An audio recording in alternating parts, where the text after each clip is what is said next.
Hello दोस्तों, education IQ में आप सभी का बहुत बहुत स्वागत है। और जो आज का जो एमसीक्यू का जो पहला क्वेश्चन है वो आपके सामने है। और ये कह रहा है कि जो किसी राज्य की विधानसभा अगर विघटित हो जाती है तो उसके बाद कौन कौन से विधेयक समाप्त नहीं होते हैं। और आपके सामने 3 कथन दिए गए हैं और आपके बताने इसमें कौन कौन सा कथन सही है। तो पहला कथन देखते हैं। पहला कथन कह रहा है, ऐसा विधेयक जो विधान परिषद में लंबित है किंतु विधानसभा द्वारा इसे पारित नहीं किया गया है। तो अगर कोई विधेयक विधानसभा में लंबित पड़ा हुआ है किंतु विधानसभा में इसको पारित ही नहीं किया गया तो ऐसे विधेयक समाप्त नहीं होते हैं। तो पहला कथन बिल्कुल ठीक है। दूसरा कथन कह रहा है, ऐसा विधेयक जो विधानसभा में लंबित है, चाहे वो मूल रूप से विधानसभा में पूर्व स्थापित किया गया हो या विधान परिषद द्वारा इसे प्रेषित किया गया हो। तो अगर ऐसा कोई विधेयक हो जो विधानसभा में लंबित हो और विधानसभा विघटित हो जाती है तो ऐसे विधेयक क्या हो जाते हैं, समाप्त हो जाते हैं। तो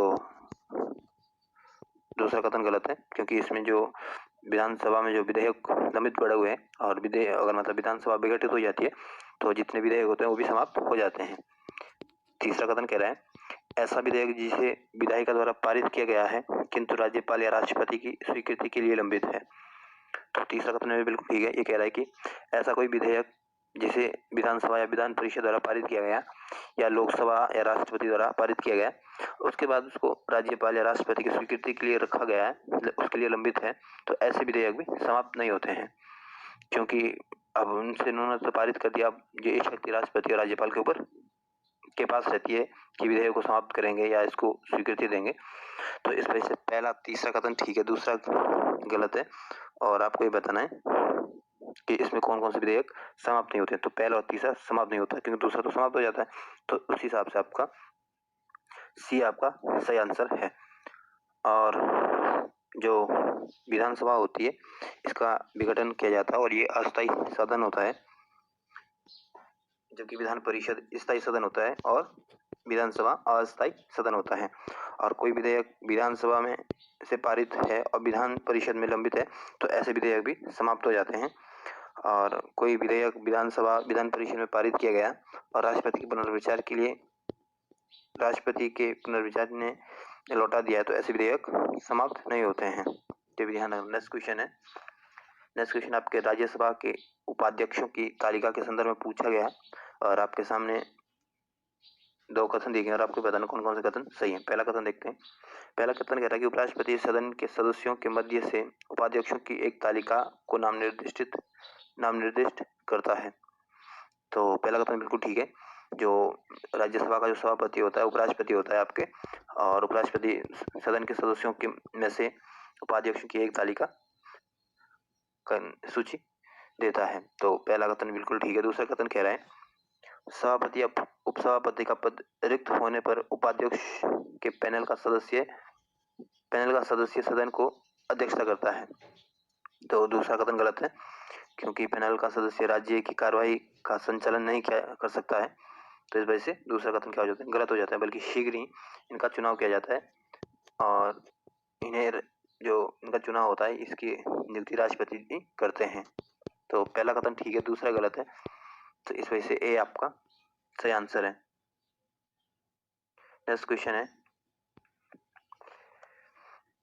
ये नेक्स्ट क्वेश्चन आपके राज्यपाल द्वारा राष्ट्रपति के विचारार्थ विधेयक को आरक्षित करने के संदर्भ में पूछा गया और आपके सामने 3 कथन है और आपको बताना कौन कौन से कथन इसमें सही है। तो जो क्वेश्चन ये कह रहा है कि अगर कोई विधेयक पारित हो जाता है लोकसभा, राज्यसभा या विधान परिषद द्वारा, तो अगर जब मान लिया लोकसभा यहाँ विधानसभा विधान परिषद की बात हो रही है, तो कोई जब विधेयक विधानसभा विधान परिषद पारित हो जाता है तो उसको राज्यपाल के पास भेजा जाता है और राज्यपाल के पास 4 ऑप्शन होते हैं।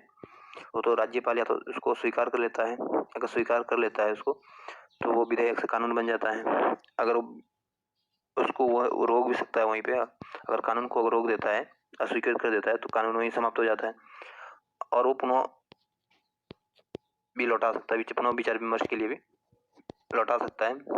तो फिर चौथा ऑप्शन रहता है उसके पास, वो राष्ट्रपति के विचार के लिए भी रख सकता है। तो क्वेश्चन यही कह रहा है अगर कि राज्यपाल ने राष्ट्रपति के विचार के लिए कोई विधेयक रखा है तो इसमें जो कथन दिए कौन कौन से कथन सही है देखते हैं। पहला कथन कह रहा है, यदि यदि राष्ट्रपति विधेयक को राज्य विधायिका के पुनर्विचार हेतु वापस करता है तो उसे 6 माह के भीतर इस पर विचार करना होगा।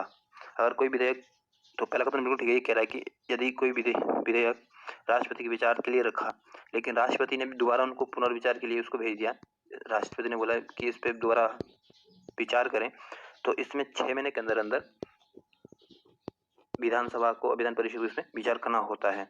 तो पहला कथन बिल्कुल ठीक है। दूसरा कथन कह रहा है,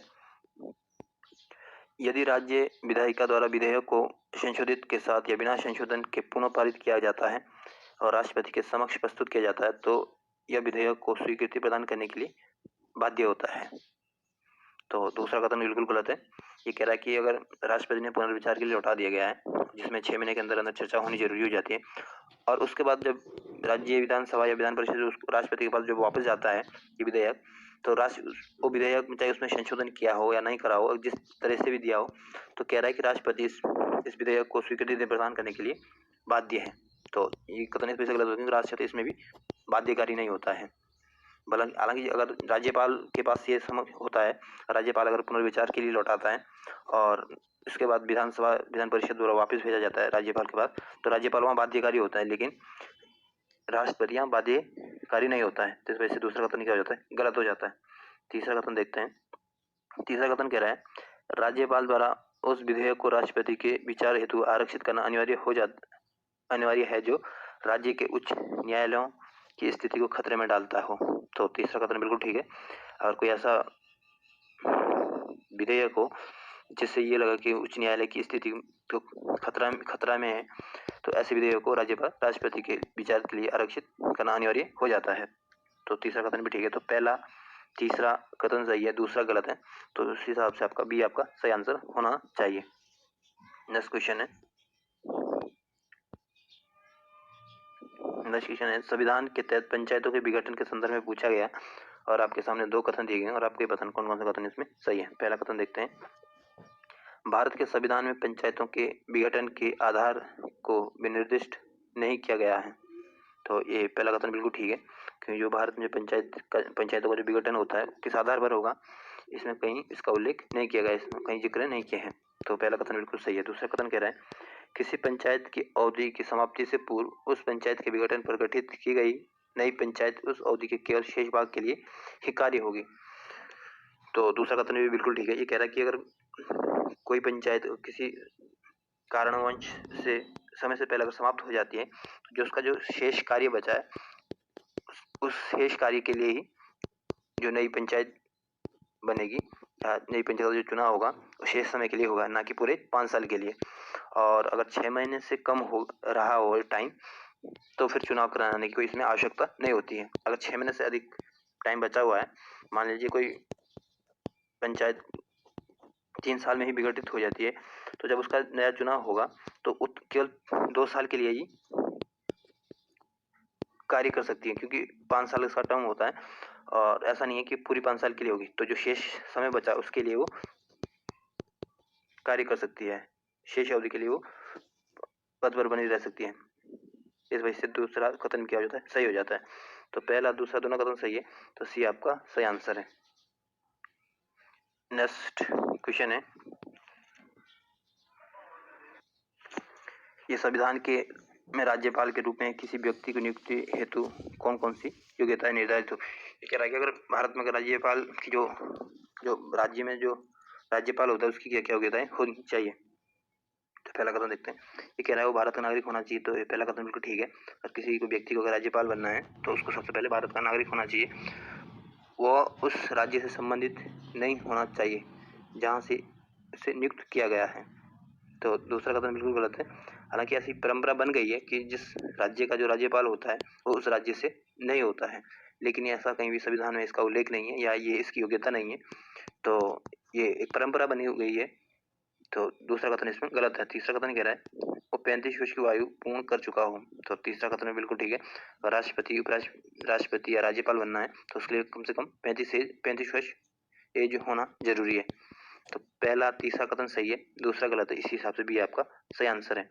और इसकी क्या क्या योग्यता होती है राज्यपाल के लिए, भारत का नागरिक होना चाहिए, 35 वर्ष होना चाहिए और बाहरी व्यक्ति नहीं होना चाहिए, और राष्ट्रपति सीएम से परामर्श करके इसकी नियुक्ति करता है। ये भी परंपरा बनी है और इसका भी उल्लेख कहीं किया नहीं गया। ये भी एक परंपरा है, संविधान में इसका भी कहीं उल्लेख नहीं है। जो राज्यपाल होता है इसको शपथ आपके जो हाईकोर्ट का न्यायाधीश होते हैं उसके द्वारा दी जाती है। और जो राज्यपाल का जो कार्यकाल होता है ये निश्चित नहीं है, ये राष्ट्रपति के ऊपर डिपेंड करता है वो कितने साल तक पद पर बना रहता है। और जो राज्यपाल होता है ये राज्य में केंद्र का प्रतिनिधि होता है और राज्य में एक कानून का रक्षक होता है और ये मुख्य कार्यकारी प्रमुख होता है राज्य में। तो ये सारी बातें ध्यान रखना। नेक्स्ट क्वेश्चन है, नेक्स्ट क्वेश्चन किसी भी राज्यपाल के संदर्भ में पूछा है, कह रहा है किसी राज्य के राज्यपाल के संदर्भ में कौन कौन से कथन सही है। तो आपके सामने 3 कथन दिए और आपको बताना कौन कौन से कथन सही है। तो पहला कथन कह रहा है वो ऐसे उपलब्धियों, भत्तों और विशेष अधिकारों का पात्र होता है जो राज्य विधानमंडल द्वारा निर्धारित किए जाते हैं। तो पहला कथन बिल्कुल गलत है, क्योंकि जो राज्यपाल होता है उसकी जो उपलब्धियां, भत्ते या विशेष अधिकार जो निर्धारित करने का जो अधिकार है वो आपके राज्य विधानमंडल को नहीं बल्कि संसद द्वारा इसको निर्धारित किया जाता है। तो इस वजह से पहला कथन क्या हो जाता है, गलत हो जाता है। दूसरा कथन देखते हैं, एक व्यक्ति को एक से अधिक राज्यों का राज्यपाल के रूप में नियुक्त नहीं किया जा सकता है। तो दूसरा कथन भी गलत है, क्योंकि एक व्यक्ति एक से अधिक राज्यों का राज्यपाल बन सकता है, लेकिन 1956 से तक तो केवल एक व्यक्ति केवल एक राज्य का राज्यपाल हो सकता था। लेकिन 1956 में 7वें संविधान संशोधन अधिनियम द्वारा ये प्रावधान जोड़ा गया कि एक व्यक्ति 2 राज्यों का राज्यपाल हो सकता है। तो 1956 तक तो ये ठीक था, लेकिन 1956 में 7वें संविधान संशोधन द्वारा एक व्यक्ति 2 राज्यों का राज्यपाल हो सकता है। तो इस वजह से दूसरा कथन क्या हो जाता है, गलत हो जाता है। तीसरा कथन देखते हैं, संविधान में ऐसा कोई आधार नहीं है जिसके तहत किसी राज्यपाल को उसके पद से पदच्युत किया जा सकता है, यानी हटाया जा सकता है। तो ये तीसरा कथन बिल्कुल ठीक है। संविधान में ऐसा इसका कोई उल्लेख नहीं किया गया कि राज्यपाल को किस आधार पर हटाना है। तो तीसरा कथन सही है। तो पहला दूसरा गलत है, तीसरा सही है। तो सी आपका सही आंसर होगा। नेक्स्ट क्वेश्चन है, नेक्स्ट क्वेश्चन कह रहा है कि किसी समिति में जिला स्तर पर जिला परिषद के साथ उसके नीचे गांव के समूह वाली मंडल पंचायत के साथ 2 स्तरीय पंचायत राज व्यवस्था की सिफारिश की थी। आपको ये बताना है, ये पूछ रहा है कि जो बलवंत राय मेहता समिति, तुंगन समिति, अशोक मेहता समिति या गाडगिल समिति है, इसमें वो कौन सी समिति थी जिसने जो पंचायत राज जो व्यवस्था होती है, जो मंडल पंचायत राज मंडल होता है, उसको 2 स्तरीय पंचायत राज व्यवस्था की सिफारिश की थी। तो जो बलवंत राय मेहता समिति, पहला ऑप्शन देखते हैं, जो बलवंत राय मेहता समिति थी इसकी स्थापना 1957 में हुई थी और ये बलवंत राय मेहता समिति ने त्रिस्तरीय प्रणाली की बात करी थी, ग्राम स्तर, ब्लॉक स्तर और जिला स्तर पर। तो पहला कथन तो गलत है। थुंगन समिति भी त्रिस्तरीय की बात करती है और इसकी स्थापना 1988 में की गई थी। और जो अशोक मेहता समिति थी इसका गठन 1977 में किया गया था और इसने अब जो अपनी रिपोर्ट प्रस्तुत की 1977 में गठन हुआ और 1978 में अपनी रिपोर्ट प्रस्तुत की। और इस रिपोर्ट में 132 सिफारिशें थी और उसमें एक सिफारिश ये भी थी जो त्रिस्तरीय की जगह 2 स्तरीय पद्धति की बात कही गई थी, जो जिला स्तर पर जिला परिषद और ग्राम समूह पर मंडल पंचायत होगी, है ना। लेकिन जो उसकी 132 सिफारिश थे कोई इसमें कार्रवाई नहीं हुई, क्योंकि उसमें जनता पार्टी की सरकार थी, जनता पार्टी की सरकार भंग हो गई थी, इस वजह से इस पर कोई सिफारिश नहीं हुई थी। तो ये आपका सही आंसर क्या है, सी आपका सही आंसर है अशोक मेहता समिति, क्योंकि 2 स्तरीय प्रणाली की बात करती है। और जो गाडगिल समिति थी इसका गठन कांग्रेस के समय हुआ था और ये भी 3 स्तरीय प्रणाली की बात करती है। नेक्स्ट क्वेश्चन है, नेक्स्ट क्वेश्चन आपके एक तरफ संघराज्य क्षेत्र दिए गए और दूसरी तरफ इसके क्षेत्र के अंतर्गत ये आता है ना। तो पहले आपको सामने और आपको ये बताना कौन इसमें सही सुमेलित है। तो पहला देखते हैं, पहला कह रहा है अंडमान निकोबार द्वीप समूह मद्रास उच्च न्यायालय के अधीन। तो पहला कथन बिल्कुल गलत है। जो अंडमान निकोबार द्वीप समूह है ये मद्रास उच्च न्यायालय के अधीन नहीं बल्कि जो कलकत्ता का उच्च न्यायालय है उसके अधीन आता है। तो पहला कथन इस वजह से गलत हो जाता है। दूसरा कथन कह रहा है लक्षद्वीप द्वीप समूह, तो ये कह रहा है इसके सामने दे रहा है केरल उच्च न्यायालय। तो जो लक्षद्वीप द्वीप समूह है ये केरल उच्च न्यायालय के अधीन आता है। तो दूसरा बिल्कुल सही है। तीसरा देखते हैं, दादरा और नगर हवेली तथा दमन और दीप के सामने दे रहा है गुजरात उच्च न्यायालय। तो तीसरा कथन भी गलत है। जो दादरा नगर हवेली और दमन दीप है ये आपका जो बम्बई उच्च न्यायालय है उसके अंतर्गत आता है। तो पहला तीसरा गलत है, दूसरा सही है। तो बी आपका सही आंसर है। और जो गोवा है ये आपके मुंबई उच्च न्यायालय के अंतर्गत आता है, तो ये भी ध्यान रखना। नेक्स्ट क्वेश्चन है, ये आपके प्राक्कलन समिति के संदर्भ में पूछा गया है और आपको ये बताना है इसमें कौन कौन से कथन सही है। तो पहला कथन देखते हैं, पहला कथन कह रहा है इस समिति का गठन सर्वप्रथम 1950 में पंडित जवाहरलाल नेहरू के नेतृत्व में सिफारिश पर किया गया था। तो पहला कथन गलत है। इसका गठन 1950 में तो जरूर किया गया था, लेकिन जवाहरलाल नेहरू की सिफारिश पर नहीं, बल्कि जो उस समय जो जॉन मथाई थे, जो वित्त मंत्री थे, उनकी सिफारिश पर इसकी स्थापना की गई थी। तो पहला कथन गलत हो जाता है। दूसरा कथन देखते हैं। क्या कह रहा है, इसके सदस्य केवल लोकसभा से होते हैं। तो दूसरा कथन बिल्कुल ठीक है। जो प्राक्कलन समिति होती है, इसके सदस्य केवल लोकसभा से होते हैं। तो पहला गलत है, दूसरा सही। तो बी आपका सही आंसर है। और इसमें केवल 30 सदस्य होते हैं और सारे के सारे आपके लोकसभा से होते हैं। और ये जो समिति होती है, बजट के अनुमानों की जांच करने की इसको शक्ति दी गई है। और इसका जो अध्यक्ष होता है, इसकी नियुक्ति आपके लोकसभा का अध्यक्ष द्वारा की जाती है। आज का नेक्स्ट क्वेश्चन है और लास्ट क्वेश्चन भी है कि आपके राज्यपाल की कार्यकारी शक्तियों के संदर्भ में पूछा गया है। तो पहला कथन कह रहा है, और राज्य निर्वाचन आयुक्तों की नियुक्ति करता है और उसकी सेवा शर्तों को निर्धारित करता है। तो पहला कथन बिल्कुल ठीक है, जो राज्यपाल की शक्तियों के अंतर्गत आता है। दूसरा कथन कह रहा है, राज्य लोक सेवा आयोग के अध्यक्ष और सदस्यों की नियुक्ति और उन्हें पदच्युत करता है, यानी हटा सकता है। तो दूसरा कथन गलत है। जो राज्य लोक सेवा आयोग के अध्यक्ष और सदस्य होते हैं, इनकी नियुक्ति तो जरूर राज्यपाल करता है, लेकिन इसको हटाने का अधिकार आपके राष्ट्रपति के पास है। तो इस वजह से आपका पहला कथन सही है, दूसरा गलत है। तो ए आपका सही आंसर है। तो दोस्तों, आज की वीडियो को यहीं समाप्त करते हैं। अगर ये वीडियो पसंद आती है तो अपने दोस्तों के साथ उसको जरूर शेयर करें। धन्यवाद।